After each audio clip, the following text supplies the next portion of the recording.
ವಿಧಾನಸಭೆಯಲ್ಲಿ ಇಂದು ಚರ್ಚೆ ಆಗಲಿದೆ ಅಬಕಾರಿ ಇಲಾಖೆ ವಿಚಾರವಾಗಿ.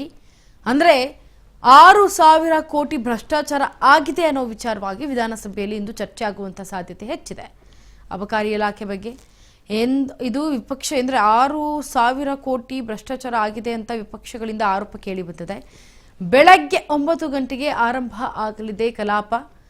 ನಿಯಮ 69ರ ಅಡಿಯಲ್ಲಿ ಇದೀಗ ಪ್ರಸ್ತಾಪಿಸಲು ನಿಲುವಳಿಯನ್ನ ಕೊಟ್ಟು ಮೈತ್ರಿ ನಾಯಕರು ಆದಂತಹ R Ashok, BY Vijayendra, CN Suresh Babu, ಸಚಿವರಾದ ಆರ್.ಬಿ. ತಿಮ್ಮಾಪುರ ಇದೀಗ ರಾಜೀನಾಮೆಗೆ ಒತ್ತಾಯಿಸುತ್ತಾ ಇರುವಂತಹ ವಿಪಕ್ಷಗಳ ಆರೋಪಕ್ಕೆ ತಿರುಗೇಟನ್ನ ಕೊಡಲು ಆಡಳಿತ ಪಕ್ಷದ ನಾಯಕರು ಕೂಡ ಸಿದ್ಧರಾಗಿದ್ದಾರೆ.